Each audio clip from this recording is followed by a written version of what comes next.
of the War of 1812.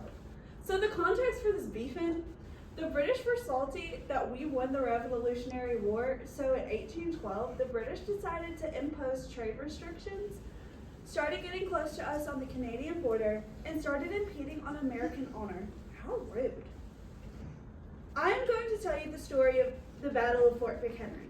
So once upon a time, wait! I have a better idea. Let's show you instead.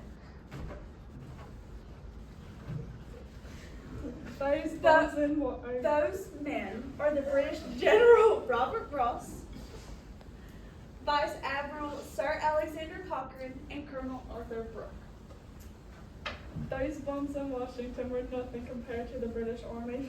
Now, where do we strike next? I think we should put them in 2 spots at once.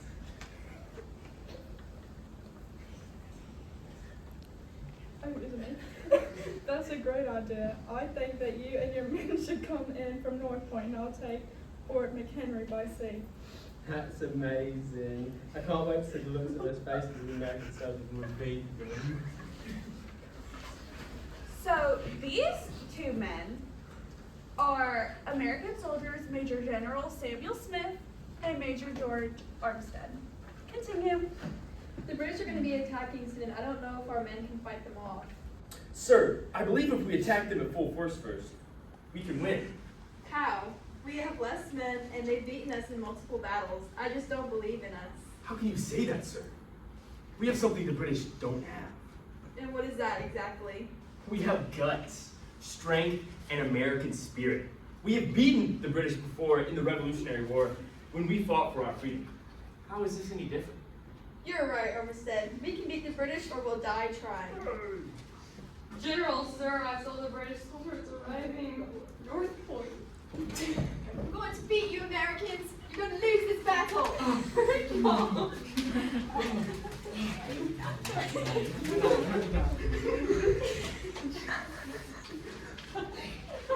We just killed General Ross. Now we must retreat back to Fort McHenry.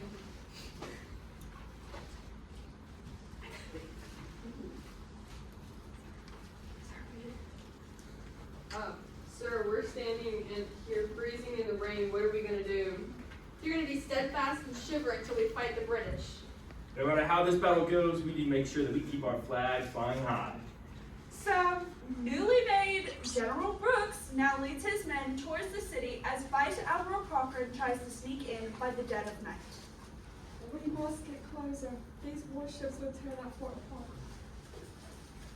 Sir, the waters are too shallow. For our larger ships, we'll have to improvise. Send one over. Keep it closer. I'm sure our weapons will be strong enough for these Americans. Boom! Boom! Boom! Boom! Wow! All that noise and still standing. Move back their gunpowder, toddlers! At one point, a British shell actually hit the fort's magazine. You know, the giant roomful of gunpowder, not an issue of Teen Vogue. But it doesn't explode because, drumroll please, the British forgot to make it explode properly. Because, let's face it, they're the British. Well, I was lucky. Let's move all the gunpowder immediately.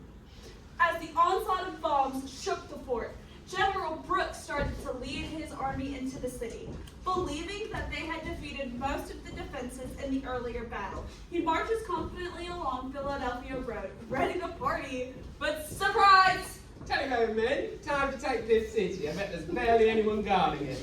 Ah! There's too many and the defenses are too strong. Oh, that was more than I expected. Maybe we'll just, wait till this and see if Admiral Cochrane can draw their picture.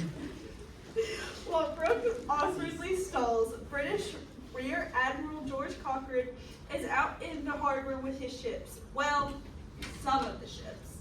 The water's too shallow for the big ones, so he's working with 5 bomb boats, 10 small ones, and one very dramatic rocket ship called H.M. Erebus. The British boats have been absolutely bombarding Fort McHenry, and now they plan to advance. That should have been enough for us to beat.